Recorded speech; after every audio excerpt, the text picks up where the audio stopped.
What's growing on, gardeners? What do you all know about chop and drop? If you don't immediately know the meaning of that phrase, you have to watch this video. If you're new to the channel, please subscribe and hit the bell to receive new video notifications, and check out our Amazon store and Spreadshop links in the video description for everything I use in my garden and awesome custom designed apparel and other gear. Your support is greatly appreciated. It's September 16th and it is finally cooling off here on the southeastern coast of North Carolina, and that means it is tree pruning season, which also means it's chop and drop season. Chop and drop is the key technique to having healthy and productive fruit trees and ornamental landscaping, and by the way, it is completely free, so you cannot miss this technique. So what's chop and drop exactly? Well, it's exactly as it sounds. After we're done pruning our trees, we're going to take all of the prunings and we're going to chop them up into smaller pieces and then drop them around the bases of our trees. This is the key thing that we need to do in order to keep all of our trees healthy, and here's why. Chop and drop attempts to replicate a permaculture system. So what's permaculture? That's just a big fancy word to say a self-sustaining system, where if I were to get up and leave and go away for a while and come back, that system would be living without human intervention. What we're trying to approximate with chop and drop is to mimic a forest floor, and here's why. Vegetable gardens, like you see right here, are a completely man-made system. They don't exist anywhere in nature. If we were to go out and plant our whole vegetable garden out in April, and then we leave and we don't come back for a following year, what do you think you'd find? Probably nothing more than a field full of weeds when you came back a year later, right? You see, your annual vegetables prefer to grow in a bacteria-dominated soil, and in order to maintain that, you have to constantly work on the soil and constantly amend it, because your annual vegetables simply take more from the soil than put back in. So because of that, you have to constantly add things like compost and fertilizers into your soil to bridge the gap as to what nature cannot provide on its own. For that reason, vegetable gardens are not sustainable ecosystems. Forests, on the other hand, are sustainable. They are fungal-dominated systems with thousands of different species working in perfect harmony to sustain the overall ecosystem. You have the large trees on top, which are constantly dropping leaves and pine needles and old dead branches that constantly remulch the forest floor. You have all of the fungi and earthworms and other invertebrates and bacteria in the soil constantly eating that mulch and decomposing it into macronutrients and micronutrients. You have nitrogen-fixing ground covers that are always in a various state of siphoning nitrogen from the air and releasing it back into the soil from their symbiotic bacteria root nodules. It is really a beautiful thing when you get right down to it. None of us would exist without the self-sustaining forests around us, and what we're trying to do with chop and drop is to approximate the forest floor, which is the backbone of the sustainable ecosystem. You see, in this branch right here are all of the micronutrients and macronutrients that this tree needs to survive. So for that reason, quite often, the best thing that you can feed a tree is itself. So that is what we are going to do here. We are going to use the prunings of this tree, we're going to chop them into fine pieces, and then we're going to lay that down around the base of the tree to mimic a forest floor. And because we know that this tree already has everything it needs to grow and be healthy, those clippings, those prunings, that mulch, is going to break down over time and slowly feed this tree and give it everything it needs to regrow. Sort of like the tree would naturally drop its own leaves in the fall and winter and then remulch itself with those leaves. So now that you know exactly why chop and drop is so important and how it works, I need to cut back my avocado tree hard so I can fit it underneath this hoop structure, so I will be able to protect it in my marginally cold climate during winter so it can survive, while also making sure that it has enough time during the fall to give me some new growth tips that will fruit for me next season. Then once the pruning is done, I will show you exactly how chop and drop works.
So I just gave my 3 most cold sensitive fruit trees a haircut. These are all avocado cuttings that you see right here.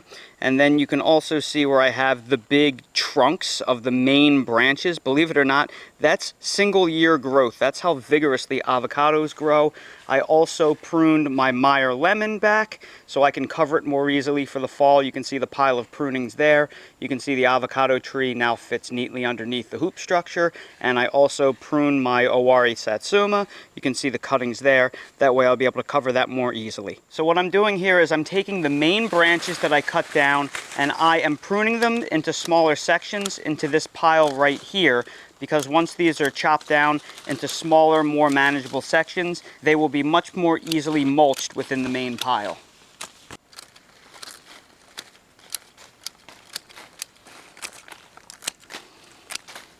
Now that all of the prunings have been chopped up into easily manageable pieces, we are going to use them as fertilizer. Now I'm going to add 1 bag of organic mushroom compost to each tree, as well as 1 cup of an organic 555 fertilizer. And this is the only fertilizer I am going to give them for an entire year, what you see right here. So what I'm going to do is I'm going to put down a cup of fertilizer underneath each tree, followed by compost, followed by the prunings, and that's my chop and drop, and that's going to be enough to feed them throughout the year.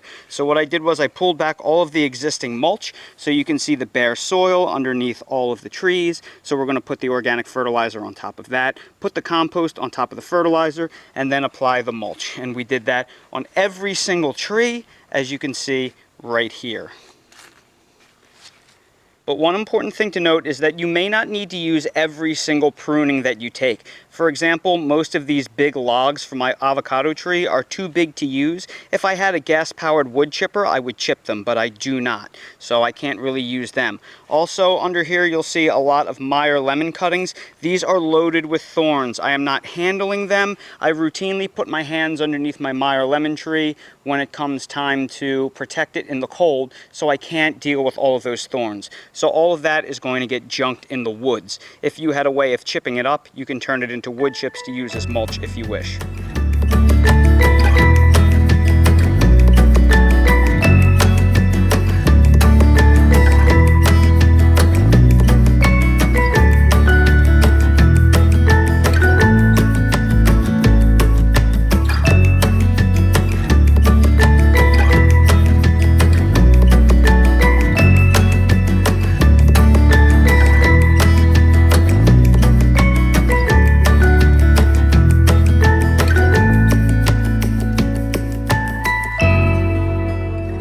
Here are the final results. I have the fertilizer, the compost, and all of the prunings down as mulch for all of my fruit trees.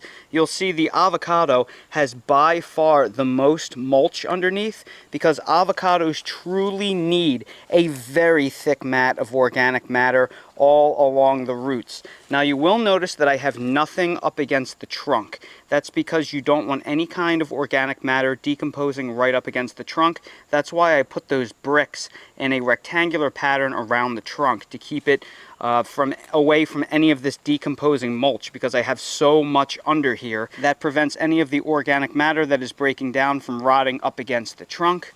Then I also have the same thing underneath this Meyer lemon, and everything looks fantastic. Now in terms of cost, I spent less than $11 on the 3 bags of compost and the 3 cups of fertilizer. And the only reason why I really use that much is because I hard prune my trees so much. If you're in a warmer climate and you don't need to cut them back as vigorously, you may not even need that supplemental fertilizer. If your trees are mature enough, you may not even need that compost. It may be enough to just give them the mulch, the prunings cut up as chop and drop. And this can be a completely free process for you.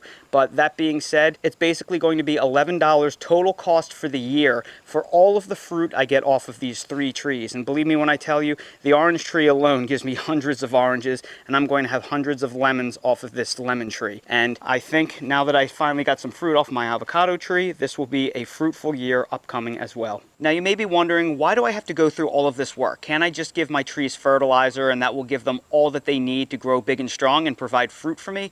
Well, I think there's a few holes holes in that logic that I've experienced over time. Number one, the method I'm going to show you in this video is completely free, so why you'd want to throw away all of that free nutrition to pay for fertilizer is a little bit beyond me. Fertilizer's gotten really expensive over the past few years, so save money where you can. Second, I've found fertilizing your fruit trees to be fairly problematic once they start becoming older and more productive. I've noticed that for a lot of my fruit trees that are 4 and 5 years old, if I give them too much fertilizer, it tends to keep them in a constant state of growth, probably from all of the quickly available nitrogen, especially in water-soluble products. Even when it comes to slow-release organic fertilizers, too much nitrogen can keep your fruit in a constant state of vegetative growth. So that means it will flower less, and sometimes it will even drop a lot of its fruits. Now, there are some exceptions to this rule. Fruit trees like fig trees, they seem to take all of the water-soluble fertilizer that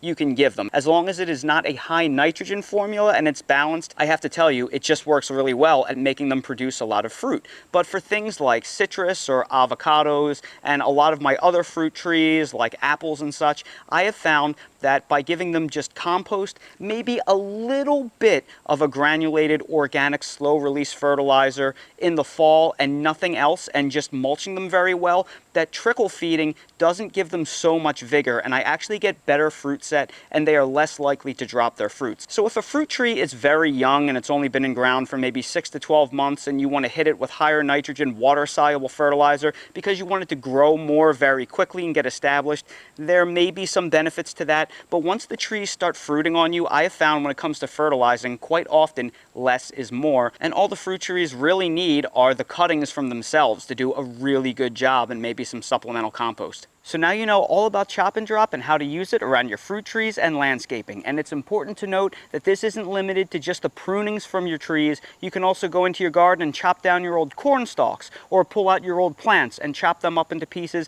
and lay them down around the bases of your trees and your landscaping as well. Any decaying organic matter can be used in this method. So let your imagination be your guide when it comes to procuring all of this free fertilizer and mulch for your yard and garden. So everybody, I sure hope you found this video helpful. If you did, please make sure to hit that like button, subscribe to the channel, and please ring that notification bell so you're notified when we release more videos like these. If you're curious about any of the products that I use in my garden or that I featured in this video, like the pruning shears, the Japanese saw, or any of the fertilizers that I used, they are all linked down below in my Amazon storefront in the video description. So expand that video description and click on that and you'll see everything I use in real life. I'll drop some direct links in the video description for your convenience as well. And while you're there, check out my spread shop for custom merch if you want to support the channel. Thank you all so much for watching, and I hope to see all of you again on the next video.